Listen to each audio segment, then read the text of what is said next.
세계 문명 아카이브 그리스 편. 유럽 최초의 문명은 그리스 본토가 아닌 지중해의 섬 크레타에서 시작되었다. 에게해 남쪽에 자리한 이 섬은 비옥한 토지와 온화한 기후를 바탕으로 새로운 시대의 서막을 열었다. 청동기 시대의 여명이 밝아오면서 사람들은 작은 촌락을 이루고 농경과 목축을 통해 문명의 기반을 다져나갔다. 이곳이 바로 전설적인 미노아 문명의 요람이었다. 초기 미노아 시대의 크레타인들은 점차 정교한 사회를 구축하기 시작했다. 그들은 올리브와 포도를 재배하고 뛰어난 도자기를 만들었다. 이 시기부터 동부 지중해의 여러 지역과 교류하며 해상 민족으로서의 정체성을 키워나갔다. 작은 공동체들은 점차 통합되며 거대한 궁전 시대를 향한 발판을 마련했다. 문명의 씨앗이 싹트는 시기였다. 미노아 문명은 크노소스의 거대한 궁전을 건설하며 절정기를 맞이했다. 성벽이 없는 개방적인 구조의 궁전은 수백 개의 방과 복도로 이루어진 복합 건축물이었다. 이곳은 왕의 거처이자 행정 종교 경제의 중심지였다. 화려한 궁전의 등장은 강력한 중앙 집권 체제가 확립되었음을 보여주는 증거였다. 미노아의 힘과 번영이 응축된 상징이었다. 크노소스 궁전의 복잡한 구조는 후대의 미국 라비린토스 전설의 배경이 되었다. 반인반후의 괴물 미노타우로스를 가두기 위해 만들어졌다는 이 미궁 이야기는 아테네의 영웅 테세우스의 신화로 이어진다. 전설은 크레타가 한때 그리스 본토에까지 강력한 영향력을 행사했음을 암시한다. 신화와 역사가 뒤섞인 채 궁전의 비밀을 감싸고 있다. 미노아인들은 유럽 최초의 문자 체계 중 하나인 선형문자 A를 발명했다. 점토판에 새겨진 이 문자는 궁전의 물품 목록과 재고를 관리하는 행정적 목적으로 사용된 것으로 보인다. 수많은 점토판이 발견되었지만 안타깝게도 선형문자 A는 아직 완전히 해독되지 않았다. 미노아인들의 목소리를 직접 들을 수 있는 열쇠가 여전히 수수께끼로 남아있다. 미노아 문명은 강력한 해군력을 바탕으로 에게해 해상 무역을 장악했다. 그들은 크레타의 목재 도자기 올리브유 등을 이집트와 근동 지역의 금속 사치품과 교환했다. 이집트 벽화에서도 미노아 사절단의 모습을 찾아볼 수 있을 정도였다. 바다를 지배한 자가 부와 권력을 얻는다는 사실을 그들은 일찍이 깨달았다. 크레타는 지중해 무역의 중심지로 번영했다. 미노아 예술에서 가장 인상적인 주제는 황소 뛰어넘기 의식이다. 젊은 남녀 고기회사들이 성난 황소에 불을 잡고 공중제비를 넘는 위험한 장면이 묘사된다. 이것이 단순한 스포츠였는지 혹은 중요한 종교 의식이었는지는 명확하지 않다. 하지만 황소에 대한 숭배와 인간의 용기를 보여주는 이 독특한 문화는 미노아 사회의 역동적인 성격을 잘 보여준다. 미노아 종교의 중심에는 강력한 여신들이 있었다. 뱀을 든 여신상에서 볼 수 있듯 그들은 자연의 풍요와 다산을 관장하는 존재를 숭배했다. 전쟁의 신이나 남성 신이 두드러지지 않는 점은 미케네와 같은 다른 문명과 대조적이다. 일부 학자들은 미노아 사회가 여성을 중심으로 하는 평화로운 모계 사회였을 가능성을 제기하기도 한다. 크노소스 궁전의 벽은 화려한 프레스코화로 장식되었다. 미노아인들은 자연과 일상의 모습을 생생하고 유려한 곡선으로 표현했다. 돌고래가 뛰어노는 바다 풍경, 백합이 만발한 정원, 화려하게 차려입은 여인들의 모습이 담겼다. 그들의 그림에서는 전쟁이나 폭력적인 장면을 거의 찾아볼 수 없다. 평화와 자연을 사랑한 미노아인들의 미적 감각이 돋보인다. 산토리니 섬으로 알려진 고대 테라섬에는 미노아 문명의 흔적이 고스란히 보존된 아크로틸이 유적이 있다. 화산재에 묻혀 타임캡슐처럼 굳어버린 이 도시는 미노아 시대의 생활상을 생생하게 보여준다. 3층 높이의 건물과 정교한 배수시설 그리고 아름다운 벽화들은 당시의 높은 생활 수준과 건축 기술을 증명한다. 미노아의 폼페이라 불리는 곳이다. 기원전 1600년경 테라섬의 화산이 인류 역사상 가장 강력한 폭발을 일으켰다. 히로시마 원자폭탄 수만 개에 해당하는 위력으로 섬의 중앙부가 완전히 날아가 버렸다. 거대한 화산재 기둥이 하늘을 뒤덮었고 지중해 전역의 지진과 해일을 일으켰다. 이 재앙은 동지중해 세계 전체의 운명을 바꿀 거대한 사건의 시작이었다. 테라 화산 폭발은 미노아 문명에 치명적인 타격을 입혔다. 크레타섬 동부는 거대한 해일에 휩쓸렸고 화산재가 섬 전체를 뒤덮어 농경지를 파괴했다. 수년간 지속된 기후 변화는 기근을 불러왔다. 해상 무역망은 붕괴되었고 미노아 사회는 극심한 혼란에 빠졌다. 자연의 거대한 힘 앞에 번영하던 문명이 속수무책으로 흔들리기 시작했다. 자연재해로 쇠약해진 미노아 문명의 빈자리를 그리스 본토에 새로운 세력이 파고들었다. 호전적인 미케네인들이었다. 그들은 크레타 섬을 침공하여 크노소스 궁전을 장악했다. 궁전에서 발견된 선형문자 비점토파는 미케네인들이 미노아의 행정체계를 이용해 섬을 통치했음을 보여준다. 에게해의 지배자가 바뀌는 순간이었다. 미케네인들의 지배 아래 있던 크노소스 궁전은 기원전 1375년경 대화재로 완전히 파괴되었다. 이 파괴의 원인이 자연재해였는지 아니면 내부 반란이나 외부의 침략이었는지는 여전히 논쟁거리다. 분명한 것은 이 사건을 계기로 크노소스는 과거의 영광을 완전히 잃어버렸다는 점이다. 미노아 문명의 심장이 마침내 멈추었다.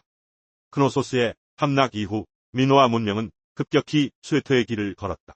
크레타의 다른 도시들도 점차 버려지거나 파괴되었다. 화려했던 예술과 건축 기술은 자취를 감추었고 선진적인 문자 체계도 잊혔다. 1000년 이상 지중해를 호령했던 위대한 해상 문명은 역사의 뒤안길로 쓸쓸히 사라져갔다. 그들의 이야기는 신화와 전설 속에 남게 되었다. 미노아 문명이 저물어갈 무렵 그리스 본토에서는 새로운 청동기 문명이 꽃피고 있었다. 펠로폰네소스 반도를 중심으로 성장한 미케네 문명이었다. 그들은 미노아로부터 선진 문물을 받아들이면서도 자신들만의 독자적인 문화를 발전시켰다. 에게해의 패권은 이제 평화로운 상인에서 호전적인 전사들의 손으로 넘어갔다. 새로운 시대의 막이 올랐다. 호메로스가 황금이 풍부한 도시라 노래했던 미케네는 강력한 왕국의 중심지였다. 고고학자 하이니히 슐리만은 이곳에서 전설적인 아가멤논의 황금 가면을 비롯한 막대한 양의 황금 유물을 발굴했다. 이 유물들은 미케네의 왕들이 막대한 부와 권력을 누렸음을 증명한다. 그들의 부는 정복 전쟁과 무역을 통해 축적된 것이었다. 미노아 사회가 비교적 평화로웠던 것과 달리 미케네는 철저한 전사 사회였다. 그들의 예술에는 전투와 사냥 장면이 자주 등장하며 무덤에서는 수많은 무기가 함께 보장되었다. 멧돼지 이빨로 만든 투구와 거대한 탑 방패는 미케네 전사의 상징이었다. 그들은 끊임없는 전쟁을 통해 세력을 확장하고 부를 약탈했다. 힘이 곧 정의인 시대였다. 미케네의 도시들은 거대한 돌로 쌓은 견고한 성벽으로 둘러싸여 있었다. 성벽이 너무나 거대하고 정교해서 후대 그리스인들은 인간이 아닌 외눈박이 거인 키클롭스가 쌓았다고 믿었다. 이 키클롭스 성벽은 미케네 사회가 얼마나 방어에 치중했는지를 보여준다. 그들의 시대는 결코 평화롭지 않았으며 항상 외부의 위협에 대비해야 했다. 미케네 성체의 정문인 사자문은 미케네 문명의 힘과 예술성을 동시에 보여주는 걸작이다. 거대한 두 개의 석재 기둥 위에 올려진 삼각형 석판에는 두 마리의 사자가 중앙 기둥을 향해 마주보는 모습이 새겨져 있다. 유럽 최초의 대형 조각으로 평가받는 이 사자상은 왕가의 권위와 위용을 과시하며 침입자들에게 경고를 보낸다. 독일의 고고학자 하이니히 슐리만은 미케네 유적에서 놀라운 발견을 했다. 그는 전설적인 왕 아가멤논의 것이라 믿었던 황금 가면을 발굴했다. 이 가면은 미케네 지배층의 엄청난 부와 권력을 상징하는 유물이었다. 정교하게 제작된 이 유물은 미케네 문명의 높은 예술적 수준을 보여주는 증거가 되었다. 미케네 궁전 유적에서는 수많은 점토판이 발견되었다. 이 점토판에는 선형문자 B라는 미지의 문자가 새겨져 있었다. 오랫동안 수수께끼로 남아있던 이 문자는 1952년 마이클 벤트리스에 의해 해독되었다. 놀랍게도 이 문자는 초기 형태의 그리스어였다. 이를 통해 미케네 사회의 행정 기록을 엿볼 수 있게 되었다. 선형문자 B의 해독은 미케네가 강력한 중앙 집권적 왕국이었음을 밝혔다. 와낙스라 불리는 왕이 거대한 궁전에서 모든 것을 통치했다. 관료들은 점토판에 기록하며 농업 생산과 물품 분배 무역 활동을 체계적으로 관리했다. 사회는 왕을 정점으로 하는 피라미드 구조를 이루었다. 가장 잘 보존된 미케네 궁전은 필로스에 위치한 네스토르의 궁전이다. 이 궁전은 다른 미케네 중심지들과 달리 견고한 성벽이 없었다. 이는 당시 필로스 지역이 비교적 안정적이었음을 시사한다. 이곳에서 발견된 수천 개의 점토판은 미케네 시대 행정과 일상을 생생하게 보여준다. 미케네인들은 뛰어난 전사들이었다. 그들은 질 좋은 청동으로 장검과 창, 단검 등 다양한 무기를 제작했다. 특히 멧돼지 엄니로 만든 투구는 미케네 전사의 상징적인 갑옷이었다. 이들의 강력한 군사력은 지중해, 세계에서 그들의 영향력을 유지하는 기반이 되었다. 미케네의 배들은 지중해를 누비며 활발한 교역 활동을 펼쳤다. 그들은 올리브유와 와인 정교한 도자기를 수출했다. 그리고 구리와 주석 같은 금속 원료를 수입했다. 미케네의 무역망은 이집트와 레반트에서부터 이탈리아와 시칠리아까지 뻗어 있었다. 호메로스의 서사시 일리아스는 미케네 시대의 가장 유명한 사건인 트로이 전쟁을 노래했다. 이 전쟁은 아카이아 연합군과 트로이 사이의 10년간의 대결이었다. 역사학자들은 이 전설이 에게해의 무역로를 둘러싼 실제 경쟁을 반영했을 것이라 추측한다. 전설에 따르면 전쟁의 발단은 트로이의 왕자 파리스가 스파르타의 왕비 헬레네를 유혹해 탈환한 사건이었다. 헬레네의 남편 메넬라우스는 무욕감에 분노했다. 그는 자신의 형이자 미케네의 왕인 아가멤논에게 복수를 요청했고 그리스 전역에 영웅들이 집결했다. 그리스 최고의 영웅은 아킬레우스였다. 하지만 총사령관 아가멤논과의 불화로 그는 전투를 거부했다. 그의 분노는 일리아스의 중심 주제가 되었다. 아킬레우스가 없는 그리스 연합군은 트로이 군대 앞에서 고전을 면치 못했다. 영웅의 감정이 전쟁의 향방을 바꾸었다. 10년간의 지루한 공성전 끝에 오디세우스가 기발한 계책을 내놓았다. 그리스군은 거대한 목마를 만들어 해변에 남겨두고 철수하는 척했다. 트로이인들은 이것을 신에게 바치는 선물이라 생각했다. 그들은 승리를 자축하며 목마를 성 안으로 들였다. 그날 밤 목마 안에 숨어있던 그리스 병사들이 밖으로 나왔다. 그들은 성문을 열어 밖에서 대기하던 본대를 끌어들였다. 난공불락을 자랑하던 도시는 순식간에 불길에 휩싸였다. 길고 길었던 트로이 전쟁은 그리스의 승리로 막을 내렸다. 트로이 전쟁이 끝날 무렵 지중해 세계는 거대한 혼란에 휩싸였다. 정체불명의 해양 세력인 바다, 민족이 동부 지중해 연안을 휩쓸었다. 이들은 히타이트 제국을 멸망시키고 이집트를 위협했다. 미케네 문명 역시 이들의 공격에서 자유롭지 못했다. 기원전 1200년을 전후하여 미케네와 필로스 티린스 등 대부분의 미케네 궁전들이 파괴되었다. 고고학적 증거들은 대규모 화재와 폭력의 흔적을 명확히 보여준다. 한때 지중해를 호령했던 강력한 중앙 집권 체제가 순식간에 무너져 내렸다. 이 시기를 청동기 시대의 붕괴라고 부른다. 미케네뿐만 아니라 근동의 여러 문명들이 동시다발적으로 몰락했다. 기후 변화와 지진, 전염병과 같은 자연재해, 그리고 내부 반란과 외부 침략 등 복합적인 요인이 작용한 결과로 추정된다. 문명의 붕괴는 국제 교역망의 단절을 의미했다. 청동을 만드는 데 필수적인 구리와 주석의 공급이 끊겼다. 청동기 시대는 문자 그대로 막을 내렸다. 기술적 문화적 회복가 뒤따랐고 화려했던 궁전시대의 유산은 급속히 잊혀갔다. 궁전 중심의 행정체제가 무너지면서 선형문자 비는 더 이상 사용되지 않았다. 문자를 기록하고 읽을 수 있었던 소수의 서기 계층이 사라졌기 때문이다. 이후 약 400년 동안 그리스에는 문자가 없는 시대가 지속되었다. 모든 기록과 역사가 단절되었다. 미케네 문명의 붕괴 이후 그리스는 암흑기에 접어들었다. 이 시기에는 거대한 건축물도 중앙 집권적 권력도 존재하지 않았다. 사람들은 작고 고립된 마을에 모여 살았다. 과거의 영광은 희미한 전설과 신화 속에서만 겨우 명맥을 유지했다. 혼란 속에서 그리스 본토의 인구는 급격히 감소했다. 많은 사람들이 굶주림과 불안을 피해 새로운 터전을 찾아 떠났다. 이들은 배를 타고 에게해를 건너 아나톨리아 서부 해안에 정착했다. 이 지역은 훗날 이오니아라고 불리게 된다. 이 무렵 북쪽에서 새로운 그리스계 부족인 도리아인들이 남하했다. 고대 전설은 이들이 미케네 문명을 파괴했다고 전한다. 도리아인들은 펠로폰네소스 반도에 정착했다. 그리고 훗날 스파르타와 같은 강력한 폴리스를 건설하는 주역이 되었다. 암흑기 속에서도 새로운 변화의 씨앗이 자라고 있었다. 청동을 대체할 새로운 금속인 철의 재련 기술이 보급되기 시작했다. 철은 청동보다 구하기 쉬웠고 더 단단했다. 철제 무기와 농기구의 등장은 그리스 사회를 새로운 시대로 이끄는 동력이 되었다.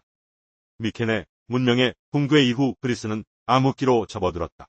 거대한 궁전과 도시는 사라지고 사람들은 작고 고립된 촌락 공동체로 흩어졌다. 이 공동체들은 주로 혈연을 기반으로 한 자급자족적 사회였다. 중앙 집권적인 권력은 사라지고 소규모 집단이 각자의 생존을 도모했다. 미케네 시대의 강력한 왕 와낙스는 역사 속으로 사라졌다. 권력은 소수의 귀족 가문이나 지역의 유력자들에게 넘어갔다. 이들은 바실레우스라 불리며 작은 공동체를 이끌었다. 과거와 같은 거대한 왕국은 더 이상 존재하지 않았고 권력은 분산되었다. 문자가 사라진 시대의 역사와 신화는 오직 입으로만 전해졌다. 음유 시인들은 마을을 떠돌며 신과 영웅들의 이야기를 노래했다. 이들의 노래는 공동체의 기억을 보존하고 정체성을 형성하는 중요한 역할을 했다. 이야기는 세대를 거치며 다듬어지고 풍성해졌다. 수많은 음유 시인 중 가장 위대한 이름은 호메로스였다. 그의 실존 여부는 여전히 논쟁거리지만 그의 이름으로 두 편의 위대한 서사시가 전해진다. 그는 흩어져 있던 영웅들의 이야기를 집대성하여 그리스 문학의 기틀을 마련한 인물로 평가받는다. 일리아스는 트로이 전쟁의 비극적인 영웅 아킬레우스의 분노를 노래했다. 오디세이아는 전쟁을 끝내고 고향으로 돌아가는 오디세우스의 10년간의 모험을 그렸다. 이 두 작품은 서양 문학의 원형이 되었고 그리스인들의 정신적 지주가 되었다. 서사시는 그리스인들이 추구해야 할 가치를 제시했다. 용기와 명예 그리고 탁월함을 의미하는 아레테는 모든 영웅이 갖추어야 할 최고의 덕목이었다. 아킬레우스와 오디세우스 같은 영웅들은 후대 그리스인들에게 영원한 귀감이 되었다. 호메로스와 헤시오도스 같은 시인들은 복잡하고 방대했던 신들의 이야기를 체계적으로 정리했다. 올림포스 12신을 중심으로 신들의 계보와 역할을 명확히 했다. 이를 통해 그리스 신화는 비로소 하나의 통일된 세계관을 갖추게 되었다. 암흑기 후반 교역이 재개되면서 그리스인들은 동방의 페니키아인들과 접촉했다. 이 과정에서 그들은 페니키아인들이 사용하는 표음 문자를 받아들였다. 수백 년간 잊혔던 문자의 시대가 다시 열리는 순간이었다. 이는 그리스 문명의 새로운 도약을 예고했다. 그리스인들은 페니키아 문자를 그대로 쓰지 않았다. 그들은 자음만 있던 문자에 모음을 추가하는 혁신을 이루어냈다. 인류 최초의 완전한 알파벳이 탄생한 것이다. 이 새로운 문자는 배우기 쉬워 지식의 확산과 민주주의 발전에 크게 기여했다. 길고 어두웠던 암흑기는 단순한 쇠퇴의 시기가 아니었다. 미케네의 낡은 질서가 무너진 자리에서 새로운 사회의 싹이 자라나고 있었다. 이제 그리스는 이전과는 전혀 다른 문명 폴리스를 중심으로 한 고전기 시대를 향해 나아가기 시작했다. 인구가 늘고 사회가 안정되면서 흩어져 있던 촌락들이 하나로 뭉치기 시작했다. 방어와 경제적 이익을 위해 여러 마을이 통합되어 더 큰 공동체를 형성했다. 시노이키스모스라 불리는 이 과정을 통해 폴리스라는 독특한 도시국가가 탄생했다. 폴리스는 단순히 성벽으로 둘러싸인 도시가 아니었다.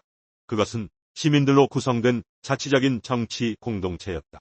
아테네, 스파르타, 코린토스 등 수많은 폴리스들은 각자 독립된 주권을 가졌고 자신들만의 법과 제도를 발전시켜 나갔다. 폴리스의 중심에는 보통 두 개의 중요한 공간이 있었다. 도시의 가장 높은 언덕인 아크로폴리스는 신전이 위치한 종교적 중심지이자 최후의 방어 거점이었다.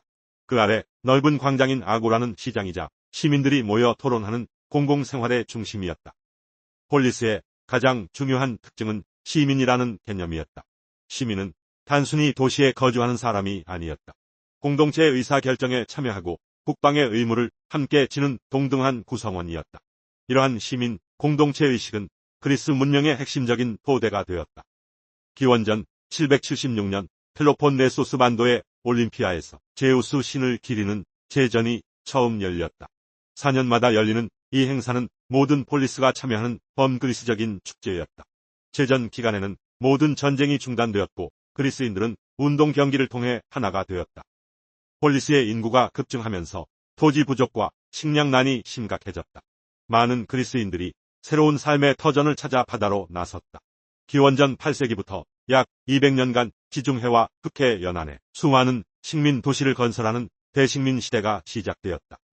그리스인들의 활동 무대는 에게해를 넘어 서쪽으로는 이탈리아와 프랑스 동쪽으로는 흑해 연안까지 확장되었다. 이 식민 도시들은 정치적으로는 독립적이었지만 모도시와 언어 종교 문화를 공유하며 끈끈한 유대 관계를 유지했다. 특히 남부 이탈리아와 시칠리아 섬에는 수많은 그리스 식민 도시들이 건설되어 크게 번영했다. 이 지역은 위대한 그리스라는 뜻의 마그나 그라이키아로 불렸다. 시라쿠사이나 네아폴리스 같은 도시들은 본토의 폴리스를 능가하는 부와 문화를 자랑했다. 폴리스의 발전과 함께 새로운 군사 전술이 등장했다. 중무장한 시민 병사인 홈나이트가 밀집 대형을 이루어 싸우는 팔랑크스였다. 이들은 커다란 방패로 자신과 옆의 동료를 함께 보호했다. 개인의 용맹보다 집단의 단결과 규율이 중요해졌다. 팔랑크스 전술은 전쟁의 양상을 완전히 바꾸어 놓았다. 귀족 전사들의 1대1 대결이 아닌 시민 공동체의 집단적인 힘이 승패를 결정하게 되었다. 이는 군사적인 변화를 넘어 폴리스의 평민 시민들의 정치적 발언권이 강해지는 계기가 되었다. 펠로폰네소스 반도, 남부 라코니아 평원에 새로운 세력이 등장했다. 북쪽에서 내려온 도리아인들이 이곳을 정복하고 스파르타를 건설했다. 그들은 선주민들을 정복하고 지배 계급이 되었다. 험준한 타이게토스 산맥에 둘러싸인 이 고립된 땅에서 가장 독특하고 강력한 폴리스가 탄생했다. 스파르타는 전설적인 입법가 리크루고스의 개혁을 통해 국가의 기틀을 다졌다. 2명의 왕이 통치하고 원로회가 국정을 이끄는 독특한 과두정 체제가 수립되었다. 모든 시민은 국가에 소속되어 공동 식사를 하고 재산을 공유했다. 개인의 사안보다 국가의 안녕과 군사적 영광을 최우선으로 삼았다. 스파르타의 소년들은 7살이 되면 아고게라는 국가 교육 시스템에 들어갔다. 이곳에서 그들은 혹독한 훈련을 통해 고통과 굶주림을 견디는 법을 배웠다. 교육의 유일한 목표는 오직 강인하고 충성스러운 전사를 길러내는 것이었다. 약함은 용납되지 않는 무자비한 과정이었다. 아고게를 거친 스파르타 시민들은 고대 그리스 최강의 전사로 거듭났다. 그들이 구성한 중장보병 팔랑크스는 무적의 육군으로 명성을 떨쳤다. 붉은 망토와 청동 투구로 무장한 스파르타군은 그리스 전역의 공포와 경외의 대상이 되었다. 그들의 힘은 펠로폰네소스 동맹의 맹주로 자리잡게 했다. 스파르타의 번영은 헤일로타이라는 비정복민 노예 계급의 희생 위에 세워졌다. 이들은 스파르타 시민의 재산으로 농사를 지으며 모든 생산 활동을 책임졌다. 수적으로 압도적인 헤일로타이의 반란 위협은 스파르타가 강력한 군국주의를 유지하는 가장 큰 이유가 되었다. 스파르타가 내륙에서 힘을 키우는 동안 아티카 지역의 아테네는 바다로 눈을 돌렸다. 활발한 해상 무역을 통해 부를 축적하며 강력한 상업 폴리스로 성장했다. 인구가 증가하고 경제가 발전하면서 귀족과 평민 사이의 갈등이 서서히 고조되기 시작했다. 새로운 변화의 바람이 불고 있었다. 아테네에서 귀족들의 자의적인 법 해석에 대한 평민들의 불만이 커지자 드라콘이 최초의 성문법을 제정했다. 이 법은 모든 사람에게 동등하게 적용된다는 원칙을 세웠지만 그 내용이 매우 가혹했다. 사소한 절도죄에도 사형이 선고될 정도였다. 이 법은 피로 쓰였다는 악평을 받았다. 극심한 사회 갈등을 해결하기 위해 아테네는 솔론에게 전권을 위임했다. 그는 빚 때문에 노예가 된 시민들을 해방시키고 부채를 탕감하는 과감한 개혁을 단행했다. 또한 모든 시민에게 민회에 참여할 권리를 부여하여 정치 참여의 길을 열었다. 이는 아테네 민주주의의 중요한 첫걸음이었다. 솔론의 개혁은 모든 시민에게 동등한 권리를 주지는 않았다. 그는 시민의 재산 수준에 따라 네 계급으로 나누고 정치적 권리를 차등 분배했다. 이는 혈통 중심의 귀족정을 무너뜨렸지만 재산이 곧 권력이 되는 금권 정치의 시작이기도 했다. 완전한 평등까지는 아직 갈 길이 멀었다. 솔론의 개혁 이후에도 아테네의 정치적 혼란은 계속되었다. 이 틈을 타 페이시스트라토스가 민중의 지지를 등에 업고 참주가 되었다. 그는 귀족들의 토지를 몰수하여 가난한 농민들에게 나누어주고 대규모 공공사업을 벌여 일자리를 창출했다.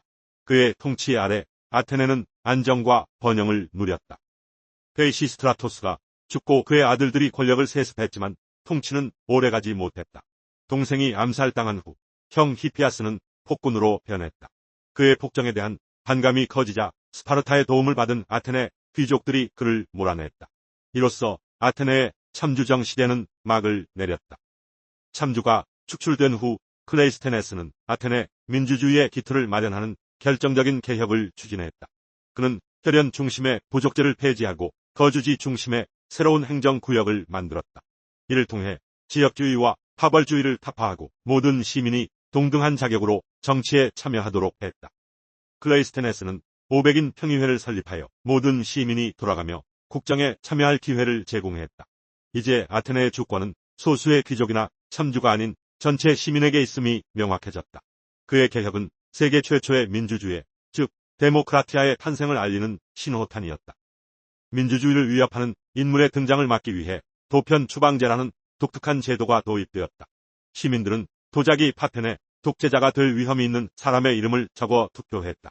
일정 수 이상의 표를 받은 사람은 10년간 아테네에서 추방되었다.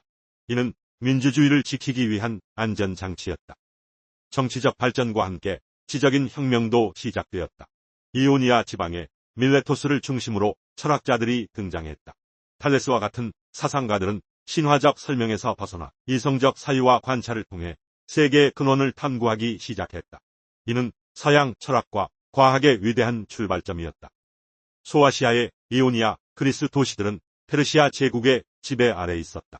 과도한 세금과 정치적 억압에 시달리던 이들은 마침내 페르시아에 맞서 반란을 일으켰다. 밀레토스가 반란의 중심에 섰고 아테네와 에레트리아가 이들을 돕기 위해 함대를 파견했다. 거대한 전쟁의 서막이었다. 당시 페르시아는 인도에서 이집트에 이르는 광대한 영토를 다스리는 세계 최강의 제국이었다.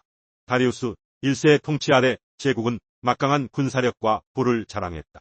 분열된 그리스의 작은 폴리스들은 이 거대한 제국의 위협 앞에 놓이게 되었다. 자유를 향한 의지를 시험받을 때가 왔다. 이오니아 반란을 지원하기 위해 파견된 아테네 군은 페르시아의 지역 수도인 사르디스를 공격했다. 그들은 도시를 점령하고 불을 질렀다.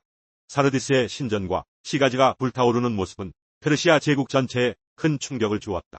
이 사건은 돌이킬 수 없는 결과를 낳게 된다.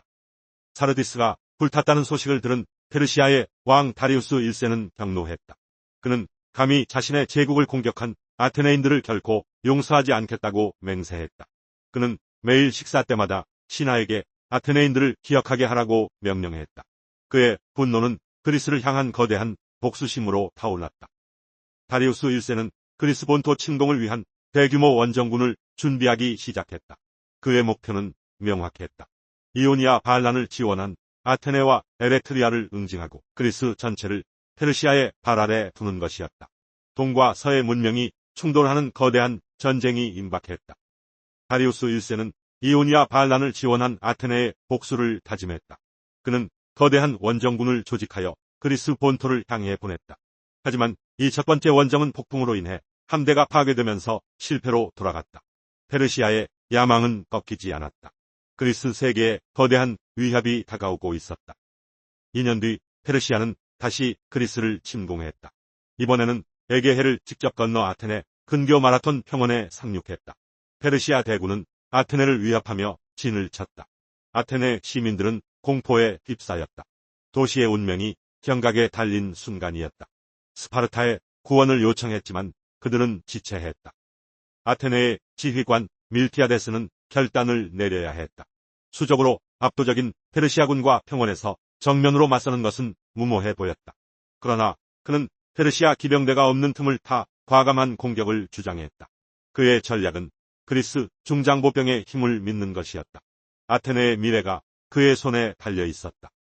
아테네군은 마라톤 평원을 가로질러 돌격했다.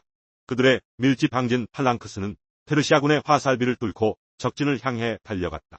양익을 강화한 아테네군은 페르시아군의 중앙을 돌파한 후 포위 섬멸했다. 수적으로 열세였던 아테네는 믿을 수 없는 대승을 거두었다. 페르시아군은 혼란에 빠져 퇴각했다. 승리의 소식을 전하기 위해 필리피데스라는 병사가 마라톤에서 아테네까지 약 42km를 달렸다. 그는 아테네에 도착하여 우리가 이겼노라고 외친 뒤 숨을 거두었다고 전해진다. 이 전설은 오늘날 마라톤 경기의 기원이 되었다. 그의 희생은 아테네의 승리를 영원히 기억하게 만들었다. 아버지의 패배를 서력하기 위해 페르시아의 세왕 크세르크세스는 역사상 요례 없는 대군을 일으켰다. 수십만 명의 보병과 막강한 함대가 그리스를 향해 진군했다. 제국의 모든 속국에서 징집된 병사들로 구성된 군대였다. 그들의 목표는 그리스 전체를 정복하고 복속시키는 것이었다. 크세르크세스의 대군은 아시아와 유럽을 가르는 헬레스폰트 해협에 도착했다. 그는 배들을 이어붙여 거대한 부교를 만들었다. 군대가 며칠 밤낮으로 이 다리를 건넜다고 전해진다. 이는 고대 공학기술의 경이이자 페르시아 제국의 압도적인 힘을 과시하는 상징적인 사건이었다. 페르시아의 침공 소식에 그리스 도시 국가들은 분열을 멈추고 하나로 뭉쳤다. 스파르타를 맹주로 하는 헬라스 동맹이 결성되었다. 아테네와 코린토스를 비롯한 여러 폴리스가 공동의 적에 맞서기 위해 힘을 합쳤다. 자유를 지키기 위한 그리스인들의 결연한 의지가 모이기 시작했다. 그리스 연합군은 페르시아 대군의 진격을 막기 위해 전략적 요충지를 선택했다. 그곳은 바로 산과 바다 사이에 위치한 좁은 길, 테르모필레 협곡이었다. 이 지형은 페르시아군의 수적 우위를 무력화시킬 수 있는 최적의 장소였다. 좁은 통로에서 소수의 병력으로 대군을 막아낼 계획이었다. 스파르타의 왕 레오니다스는 최정예 병사 300명과 수천의 연합군을 이끌고 테르모필레로 향했다. 스파르타인들에게 후퇴란 없었다. 그들은 방패를 들고 싸우거나 방패에 실려 돌아오라고 배웠다. 레오니다스와 그의 용사들은 죽음을 각오하고 그리스의 자유를 위해 싸울 준비가 되어 있었다. 페르시아군은 파도처럼 밀려왔지만 좁은 협곡을 지키는 그리스 연합군을 뚫지 못했다. 스파르타의 중장보병들은 견고한 방패벽을 형성하여 페르시아군의 공격을 막아냈다. 며칠 동안 그들은 수적 열세에도 불구하고 엄청난 수의 적을 쓰러뜨렸다.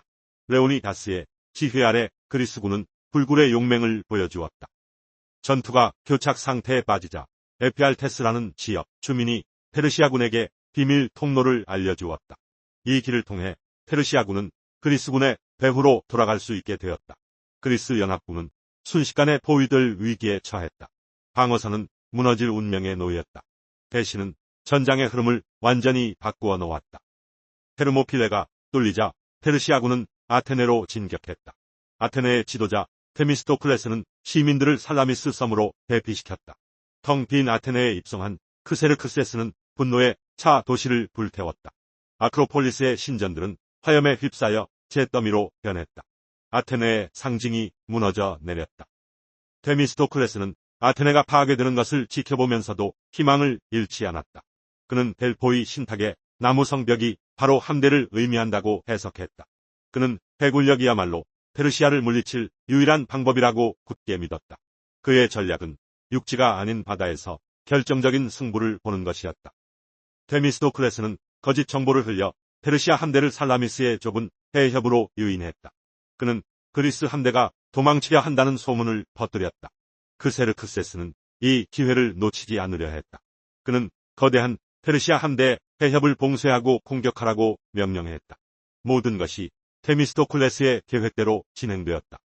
좁은 해협 안에서 페르시아 함대는 수적 우위를 전혀 살리지 못했다. 거대한 배들은 서로 엉켜 움직임이 둔해졌다. 반면 작고 날렵한 그리스의 3단 노선들은 자유롭게 움직이며 적함을 공격했다. 해협은 순식간에 거대한 해전의 현장으로 변했다. 그리스 함대는 맹렬하게 돌진했다. 그리스 3단 노선은 뱃머리에 강력한 청동 충각을 장착하고 있었다. 숙련된 노자비들은 배를 빠르게 움직여 적함의 측면을 들이받아 파괴했다. 페르시아 함선들은 그리스 배들의 빠르고 정확한 충각 공격에 속수무책으로 당했다. 3단 노선은 이 해전의 승리를 이끈 결정적인 무기였다. 해전은 그리스의 압도적인 승리로 끝났다. 수많은 페르시아 함선이 침몰하거나 납포되었다. 페르시아 해군은 회복 불가능한 타격을 입었다. 크세르크세스는 해안가 언덕의 옥좌에 앉아 자신의 함대가 무너지는 광경을 무력하게 지켜봐야만 했다. 그의 정복 계획은 바다 위에서 산산조각 났다. 해군을 잃은 크세르크세스는 보급로가 끊길 것을 두려워했다. 그는 주력 부대를 이끌고 아시아로 서둘러 퇴각했다.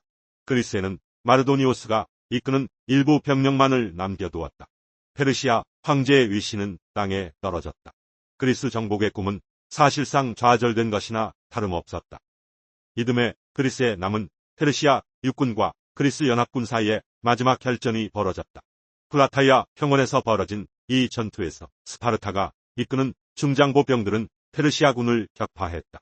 이 승리로 페르시아의 그리스 침공은 완전히 끝났다. 그리스는 마침내 자유를 지켜냈다.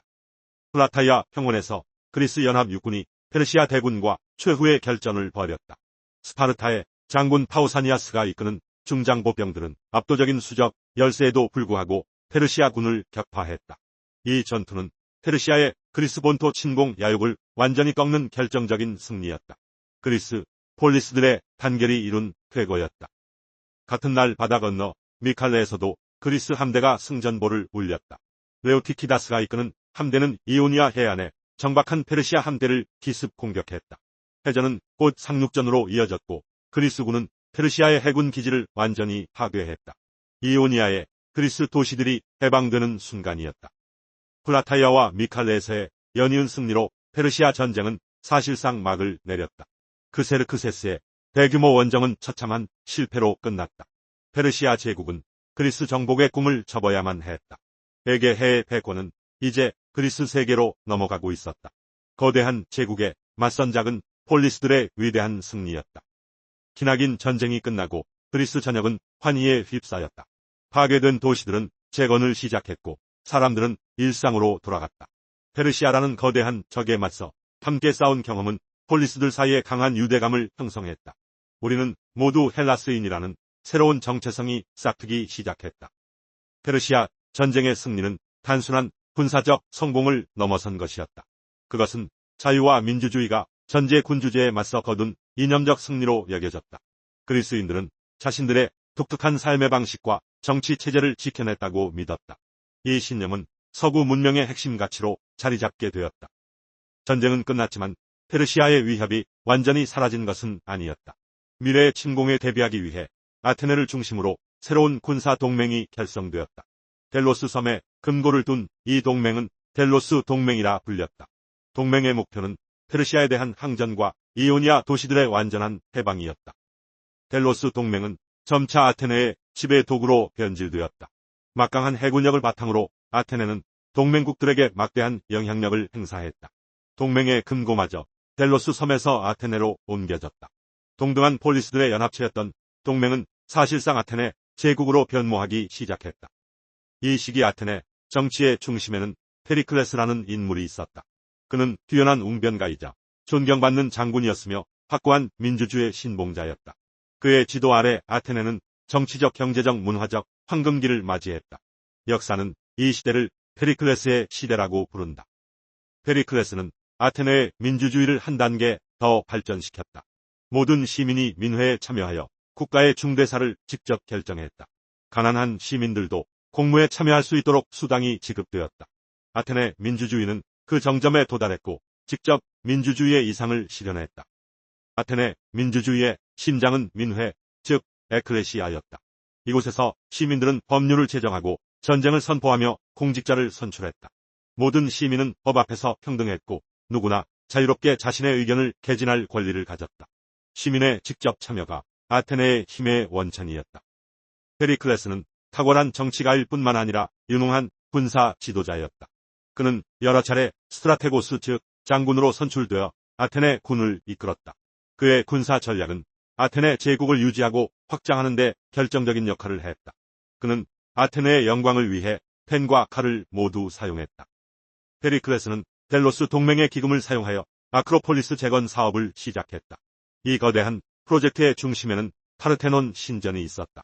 아테네의 수호신 아테나에게 바쳐진 이 신전은 아테네의 힘과 영광 그리고 민주주의의 위대함을 상징하는 건축물이었다. 파르테논 신전 내부에는 거대한 아테나 파르테노스 여신상이 안치되었다. 조각가 피디아스가 만든 이 걸작은 금과 상아로 만들어졌다. 높이가 12m에 달하는 이 여신상은 아테네의 부와 신앙심을 과시하는 상징물이었다. 신전의 심장이자 아테네의 자부심이었다. 페리클레스 시대는 조각 예술의 황금기이기도 했다. 피디아스와 그의 제자들은 파르테논 신전의 박공과 브리즈를 신과 영웅들의 이야기로 가득 채웠다. 인체를 이상적으로 표현한 그들의 작품은 균형과 조화의 미를 극대화했다. 이것이 바로 고전주의 양식의 탄생이었다. 아테네의 황금기는 위대한 예술 형식인 연극을 탄생시켰다. 디오니소스 극장에서는 매년 연극 경연 대회가 열렸다. 비극 작가들은 신화와 전설을 바탕으로 운명과 정의, 인간의 고통과 같은 심오한 주제를 탐구했다. 연극은 단순한 오락이 아닌 시민교육의 장이었다. 아이스킬로스는 비극의 아버지로 불린다. 그는 두 번째 배우를 도입하여 극적인 대화를 가능하게 했다. 그의 뒤를 이은 소포클레스는 오이디푸스 왕과 안티고네 같은 불멸의 걸작을 남겼다. 그는 인간의 의지와 신의 섭리 사이의 갈등을 깊이 있게 그려냈다. 3대 비극 작가 중 마지막 인물은 에우리피데스였다. 그는 전통적인 가치에 의문을 제기하며 등장인물의 복잡한 내면과 심리를 파고들었다. 그의 작품들은 당시 사회에 큰 충격을 주었으며 인간 본성에 대한 날카로운 통찰을 보여주었다. 그는 시대를 앞서간 작가였다. 아테네의 연극은 비극만 있었던 것이 아니다. 아리스토파네스는 비극의 대가였다. 그의 작품은 당대 정치인과 철학자들을 신랄하게 풍자했다. 노골적인 유머와 과감한 사회 비판을 통해 그는 아테네 사회의 이면을 거침없이 드러냈다. 웃음 속에 날카로운 칼날이 숨어 있었다. 이 무렵 아테네의 아고라에는 독특한 철학자가 등장했다. 그의 이름은 소크라테스였다. 그는 책을 쓰지 않았지만 끊임없는 질문을 통해 지혜를 탐구했다. 그의 대화법은 사람들의 무지를 일깨우고 진정한 삶에 대한 갈증을 불러일으켰다. 서양 철학의 새로운 시대가 열리고 있었다. 너 자신을 알라. 이것이 소크라테스 철학의 출발점이었다. 그는 성찰하지 않는 삶은 살 가치가 없다고 주장했다. 그는 사람들에게 당연하게 여겨왔던 신념과 가치를 끊임없이 되묻게 했다. 진정한 지혜는 자기 자신의 무지를 아는 것에서 시작된다고 그는 가르쳤다. 소크라테스는 끊임없는 질문을 통해 진리를 탐구했다. 그는 스스로 무지를 인정하는 것에서 지혜가 시작된다고 믿었다. 그의 문답법은 제자들에게 깊은 사유의 길을 열어주었다. 아테네의 젊은이들은 그의 가르침에 매료되어 아고라로 모여들었다. 철학은 이제 단순한 지식의 축적을 넘어 삶의 방식이 되었다. 헤로도토스는 페르시아 전쟁의 원인과 과정을 기록하며 역사 서술의 새로운 장을 열었다. 그는 광범위한 지역을 여행하며 다양한 민족의 풍습과 이야기를 수집했다.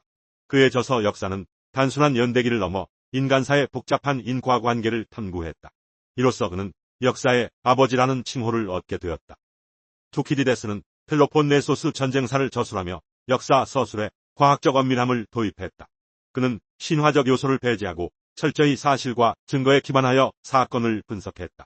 인간의 본성과 권력의 역학관계를 꿰뚫어 보는 그의 통찰은 시대를 초월했다. 그의 저작은 후대 역사학의 귀감이 되었다.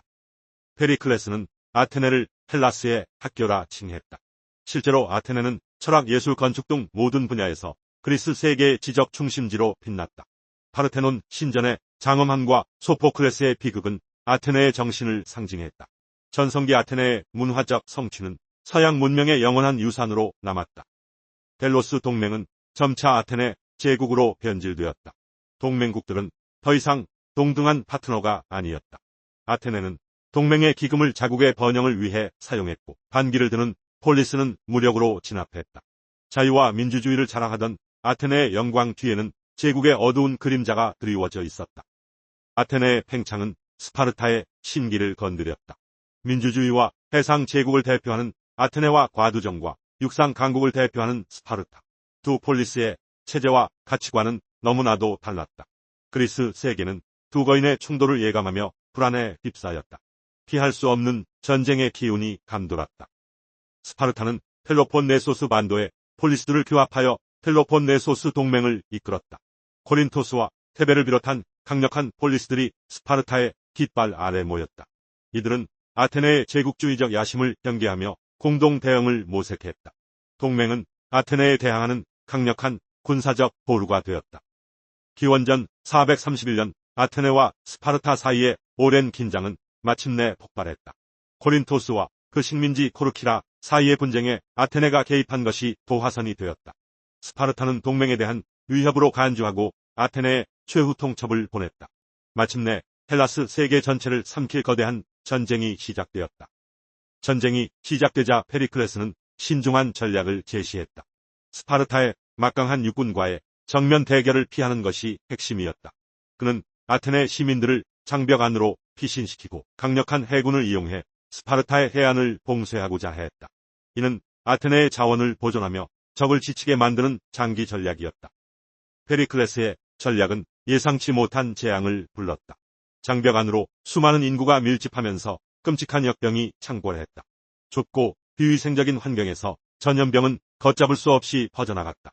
아테네 시민들은 속수무책으로 쓰러져갔고 도시는 거대한 무덤으로 변했다. 전쟁보다 더 무서운 적이 내부에서 나타난 것이다. 아테네를 황금기로 이끌었던 위대한 지도자 페리클레스 역시 역병을 피하지 못했다. 기원전 429년 그 역시 병마에 쓰러져 세상을 떠났다. 그의 죽음은 아테네에 큰 충격과 슬픔을 안겨주었다. 구심점을 잃은 아테네 민주정은 혼란에 빠지기 시작했고 전쟁은 새로운 국면으로 접어들었다. 페리클레스 사후 아테네 정치판에는 새로운 유형의 지도자들이 등장했다. 이들은 데마고고스, 즉 선동 정치가로 불렸다. 그들은 이성적인 설득보다 대중의 감정에 호소하며 인기를 얻었다. 합리적인 정책 논의는 사라지고 즉흥적이고 과격한 주장들이 민회를 지배하기 시작했다. 데마고고스의 대표적인 인물은 가죽 상인 출신의 클레온이었다. 그는 스파르타에 대한 무조건적인 강경책을 주장하며 대중의 지지를 얻었다. 그의 선동적인 연설은 아테네를 더욱 호전적으로 만들었다. 미틸렌의 반란 당시 모든 성인 남성을 처형하자는 그의 주장은 아테네 민주정의 타락을 보여주는 사건이었다. 오랜 전쟁에 지친 아테네와 스파르타는 마침내 휴전의 필요성을 느꼈다. 기원전 421년 아테네의 온건파 지도자 니키아스의 주도로 평화조약이 체결되었다.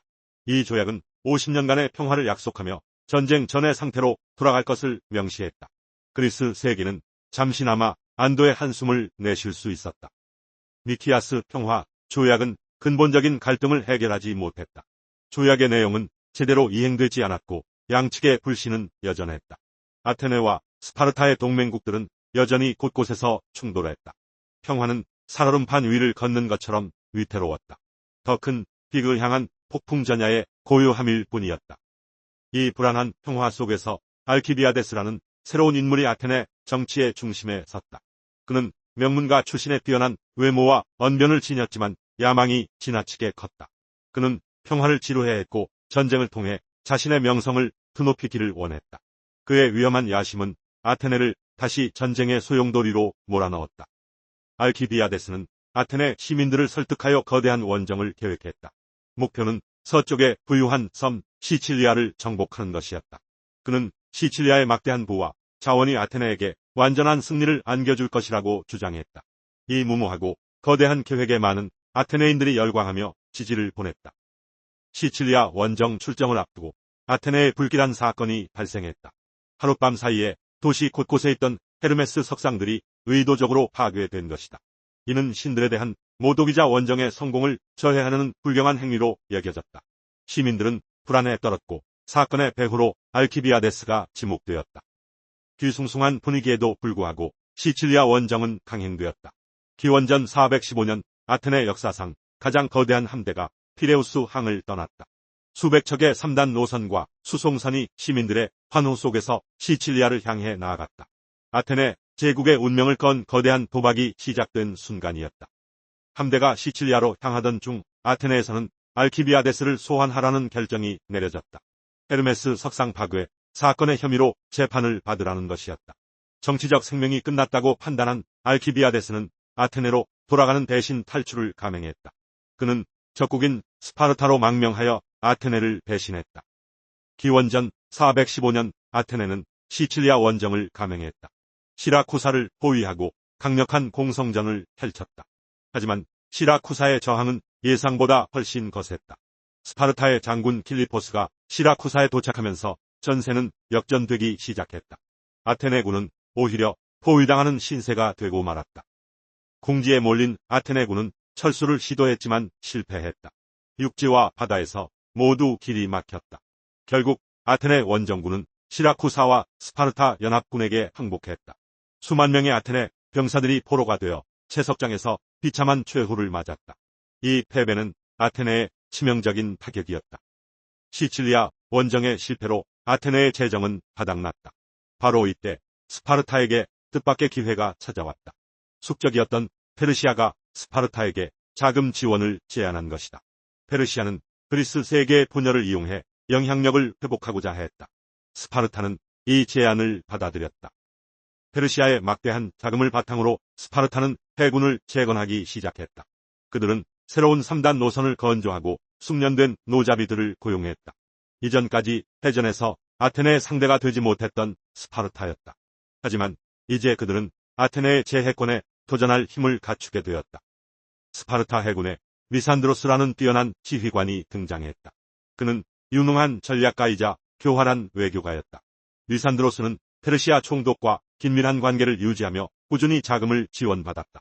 그의 지휘 아래 스파르타 해군은 점차 아테네 해군을 위협하는 존재로 성장했다. 기원전 405년 헬레스폰토스 해변에서 결정적인 해전이 벌어졌다. 스파르타의 리산드로스는 아테네 함대가 방심한 틈을 노렸다. 그는 기습 공격을 감행하여 아테네 함대를 거의 완벽하게 파괴했다. 이 전투로 아테네는 제해권을 완전히 상실했고 전쟁의 패배는 확정적이었다. 아테네 함대는 해안에 상륙하여 보급품을 구하고 있었다. 리산드로스는 바로 이 순간을 놓치지 않았다.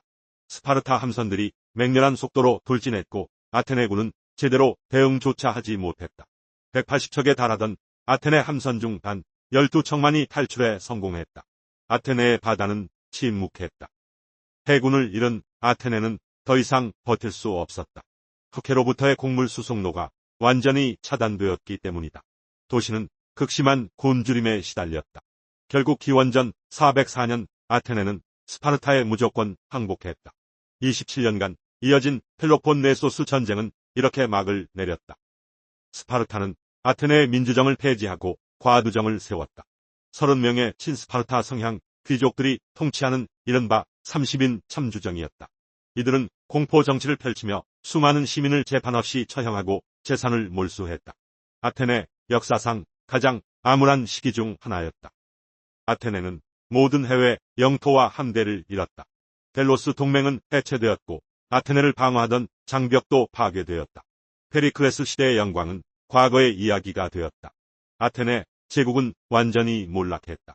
하지만 민주주의를 향한 아테네 시민들의 열망은 꺾이지 않았다.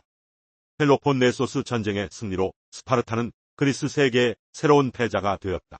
스파르타는 각 폴리스에 과두정을 세우고 군대를 주둔시켰다.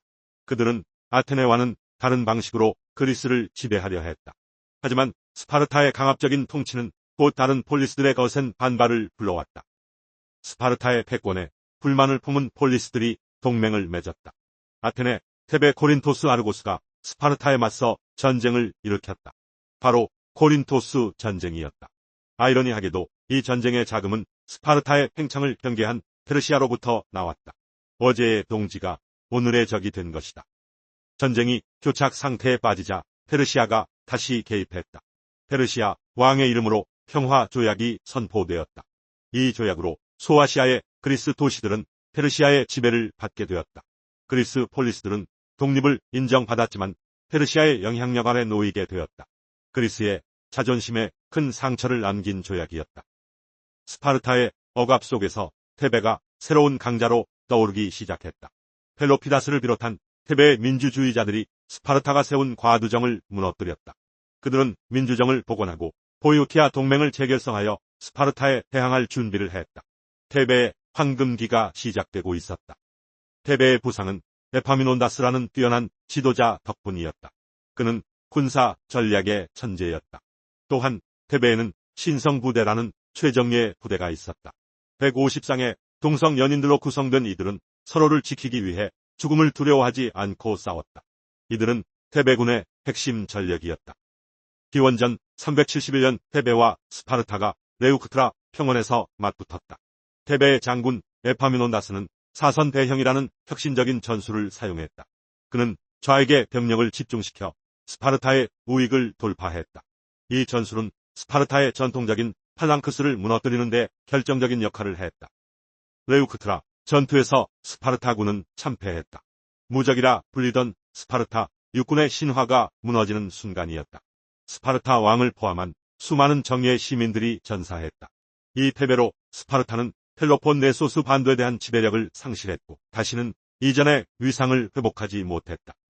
레우크트라 전투의 승리로 테베는 그리스의 새로운 패권 국가로 떠올랐다.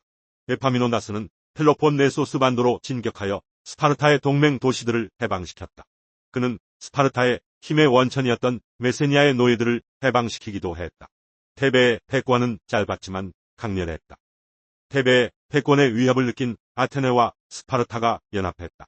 기원전 362년 만티네이아에서 테베와 연합군 사이에 대규모 전투가 벌어졌다. 이 전투에서 테베는 다시 한번 승리했다. 하지만 위대한 지도자 에파미논다스가 전사하면서 테베의 영광도 함께 막을 내렸다. 그리스 도시 국가들이 서로 싸우며 쇠퇴하는 동안 북방에서는 새로운 강자가 떠오르고 있었다. 필리포스 2세가 이끄는 마케도니아 왕국이었다. 그는 그리스의 분열을 틈타 강력한 군대를 조직하고 남하할 준비를 했다. 그리스 세계의 운명을 바꿀 거대한 폭풍이 북쪽에서 몰려오고 있었다. 펠로폰네소스 전쟁 이후 그리스 세계가 혼란에 빠져 있을 때 북방에서 새로운 강자가 나타났다. 바로 마케도니아의 필리포스 2세였다. 그는 변방의 약소국이었던 마케도니아를 강력한 군사국가로 변모시켰다. 그의 야망은 분열된 그리스 전체를 향하고 있었다. 필리포스 군대의 핵심은 마케도니아 팔랑크스였다. 이들은 기존의 그리스 중장보병보다 훨씬 긴 창 사리사를 사용했다. 촘촘하게 대형을 이룬 팔랑크스는 적의 공격을 효과적으로 막아냈고 그 위력은 그리스 전역을 공포에 떨게 만들었다. 당시 아테네와 테베, 스파르타 등 그리스의 주요 폴리스들은 서로를 견제하며 끊임없이 다투고 있었다.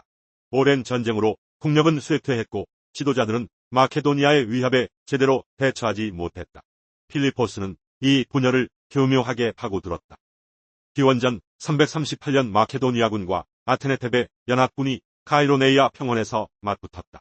이 전투에서 필리포스의 아들 어린 알렉산드로스가 기병대를 이끌고 맹활약했다. 결과는 마케도니아의 압도적인 승리였고 그리스 폴리스 시대는 사실상 막을 내렸다. 카이로네이아 전투 이후 필리포스는 코린토스 동맹을 결성하여 스스로 의장 자리에 올랐다. 그는 페르시아 원정이라는 공동의 목표를 내세워 그리스 전체를 하나로 묶었다. 이제 그리스의 운명은 마케도니아의 손에 달리게 되었다.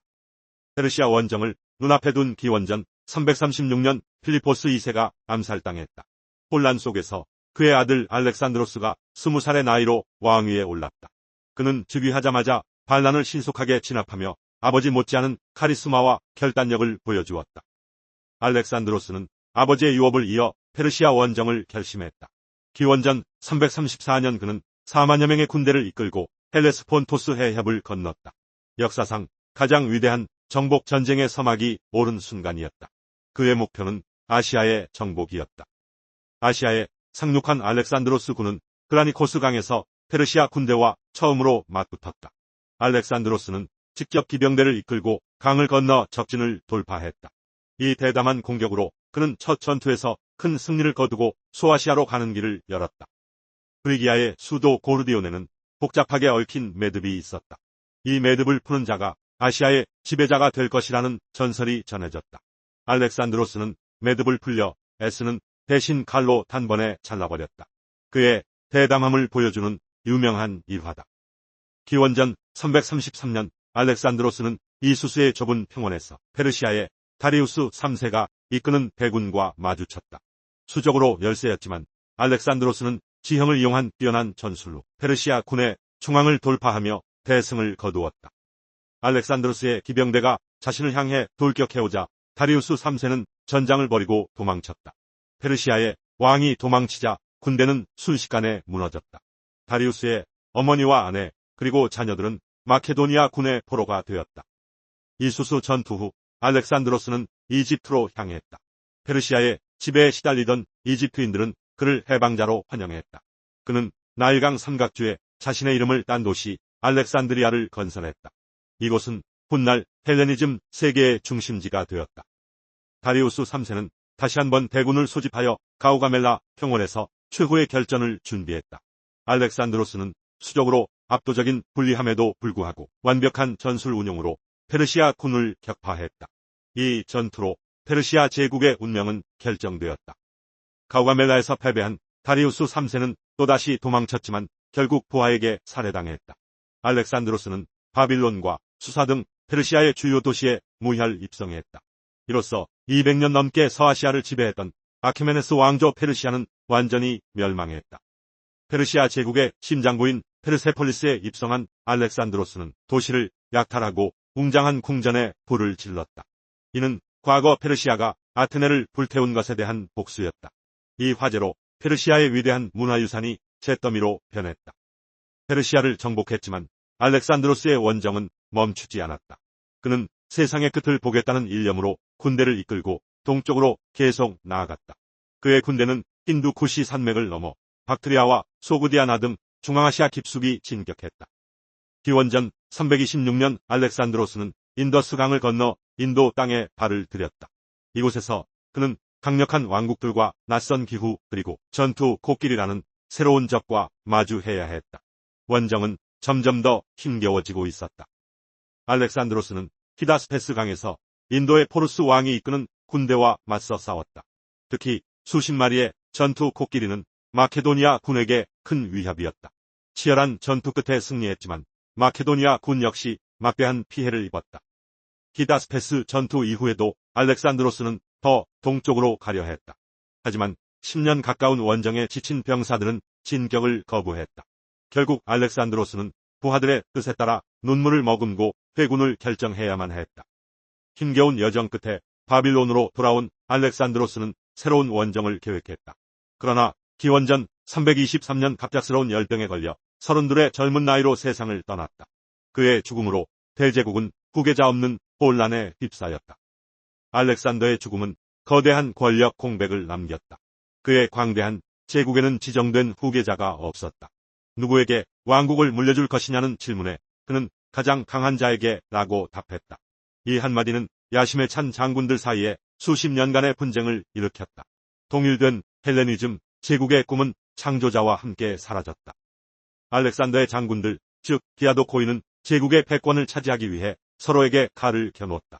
프톨레마이오스, 안티고노스, 셀레우코스 등 쟁쟁한 인물들이 각자의 야망을 위해 싸웠다.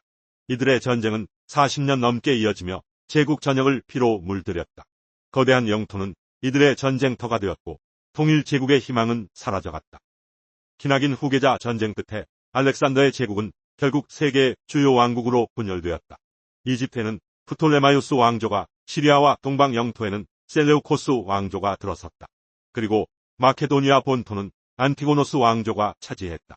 이로써 헬레니즘 세계는 새로운 시대를 맞이하게 되었다. 기원전 301년 입수수 전투는 후계자 전쟁의 분수령이 되었다. 안티고노스와 그의 아들 데메트리오스가 연합군에 맞서 싸운 거대한 전투였다. 이 전투에서 안티고노스는 전사했고 그의 제국은 해체되었다. 이 전투의 결과로 제국의 분열은 돌이킬 수 없는 현실이 되었다. 헬레니즘 세계의 판도가 결정된 순간이었다. 이집트를 차지한 프톨레마이오스 왕조는 알렉산드리아를 수도로 삼아 번영을 누렸다. 이곳은 헬레니즘 세계의 학문과 예술의 중심지가 되었다. 파로스 등대와 알렉산드리아 도서관은 그들의 부와 지성을 상징했다. 그리스 문화와 이집트 전통이 융합된 독특한 문화를 꽃피웠다. 셀레우코스 왕조는 가장 광대한 영토를 다스렸다. 서쪽의 아나톨리아부터 동쪽의 인도 경계까지 이르렀다. 수많은 민족과 문화를 아우르는 다문화 제국이었다. 실크로드와 같은 교역로를 통해 동서양의 문물이 오갔다. 이들은 그리스 문화를 동방에 전파하는 중요한 역할을 했다. 마케도니아와 그리스 본토는 안티고노스 왕조의 지배 아래 놓였다. 이들은 헬레니즘 세계의 다른 왕국들에 비해 상대적으로 영토는 작았지만 강력한 군사력을 유지했다. 전통적인 마케도니아 팔랑크스는 여전히 그들의 힘의 원천이었다. 그리스 폴리스에 대한 영향력을 유지하기 위해 끊임없이 노력했다. 헬레니즘 시대는 그리스 문화가 동방의 문화와 만나 새로운 형태로 발전한 시기였다. 예술에서는 고전기의 이상적인 아름다움 대신 인간의 감정과 고뇌를 사실적으로 표현했다. 철학과 과학, 종교 등 모든 분야에서 동서양의 사상이 활발하게 교류하며 융합되었다. 이는 인류 문명의 지평을 넓히는 계기가 되었다. 헬레니즘 시대의 지성은 알렉산드리아 도서관에 집결했다. 프톨레마이오스 왕조의 후원 아래 세계 최대의 도서관이 세워졌다. 전 세계의 수십만 개 두루마리가 이곳에 보관되었다. 유클리드, 아르키메데스, 에라토스테네스 같은 위대한 학자들이 이곳에서 연구하며 인류 지식의 발전에 기여했다. 헬레니즘 왕국들이 번성하는 동안 그리스 본토의 폴리스들은 점차 쇠퇴했다. 아테네와 스파르타는 과거의 영광을 잃고 강대국들의 각축장이 되었다. 정치적 독립성을 상실하고 경제적으로도 어려움을 겪었다. 폴리스 중심의 시대는 저물고 거대 왕국들이 세계의 중심이 되었다. 헬레니즘 왕국들이 동쪽에서 서로 경쟁하는 동안 서쪽에서는 새로운 강자가 떠오르고 있었다. 이탈리아 반도를 통일한 로마 공화국이었다. 그들은 강력한 군단과 효율적인 통치체제를 바탕으로 세력을 확장했다. 지중해의 패권을 향한 로마의 야망은 곧 헬레니즘 세계와의 충돌을 예고했다. 로마의 팽창은 필연적으로 그리스 세계와의 충돌로 이어졌다. 그 첫 상대는 마케도니아의 안티고노스 왕조였다. 로마의 유연한 군단과 마케도니아의 견고한 팔랑크스가 맞붙게 되었다. 이는 서양 고대사의 두 거대한 군사 체계가 벌이는 운명적인 대결의 시작이었다. 로마와 마케도니아는 지중해의 패권을 두고 여러 차례 전쟁을 벌였다. 제1차 마케도니아 전쟁은 뚜렷한 승자 없이 끝났다. 하지만 제2차 마케도니아 전쟁에서 로마는 본격적으로 그리스에 개입하기 시작했다. 이 전쟁들은 그리스 폴리스들의 운명을 결정하고 로마의 동방 진출을 가속화했다. 기원전 197년 키노스케팔라의 전투는 로마와 마케도니아의 운명을 갈랐다. 평지에서는 무적을 자랑하던 마케도니아 팔랑크스는 언덕의 불규칙한 지형에서 약점을 드러냈다. 로마 군단은 이 틈을 파고들어 팔랑크스의 대열을 무너뜨렸다. 이 전투의 승리로 로마는 그리스의 새로운 지배자로 떠올랐다. 키노스케팔라의 전투 이후 로마의 장군 플라미니누스는 이스트미아 제전에서 그리스의 자유를 선언했다. 수많은 그리스인들이 모인 자리에서 모든 폴리스의 자치와 독립을 약속했다. 그리스인들은 환호했지만 이것은 새로운 지배자의 등장을 알리는 서막에 불과했다. 진정한 자유는 아니었다. 마케도니아는 로마에 다시 한번 도전했지만 기원전 168년 피드나 전투에서 결정적인 패배를 당했다. 이 전투에서 로마 군단은 마케도니아 팔랑크스를 다시 한번 격파하며 군사적 우위를 증명했다. 마케도니아의 마지막 왕 페르세우스는 포로로 잡혔고 왕국은 사실상 멸망의 길을 걷게 되었다. 피드나 전투 이후 로마는 안티고노스 왕조를 패하고 마케도니아 왕국을 해체했다. 과거 알렉산더 대왕을 배출했던 강력한 왕국은 4개의 공화국으로 분할되어 로마의 통제를 받게 되었다. 이는 그리스 세계에 대한 로마의 직접적인 지배가 시작되었음을 의미했다. 마케도니아의 영광은 역사 속으로 사라졌다. 로마의 지배에 대한 불만은 결국 반란으로 이어졌다. 기원전 146년 펠로폰네소스 반도의 폴리스 연맹체인 아카이아 동맹이 로마에 대항하여 봉기했다. 이것은 그리스의 독립을 위한 마지막 저항이었다. 하지만 압도적인 로마의 군사력 앞에 그들의 희망은 곧 절망으로 바뀌었다. 반란의 중심지였던 코린토스는 로마의 무자비한 보복을 당했다. 로마군은 도시를 철저히 파괴하고 불태웠다. 남자들은 학살당하고 여자와 아이들은 노예로 팔려갔다. 부유했던 상업도시는 폐허로 변했다. 코린토스의 파괴는 그리스 전역에 로마에 저항하는 자의 최후를 보여주는 본보기가 되었다. 기원전 146년 코린토스의 멸망과 함께 그리스의 독립은 완전히 끝났다. 로마는 그리스 본토를 아카이아 속주로 편입하고 직접 통치하기 시작했다. 한때 지중해 세계를 호령했던 위대한 문명은 이제 로마 제국의 일부가 되었다. 그리스의 시대는 막을 내리고 로마의 시대가 시작되었다.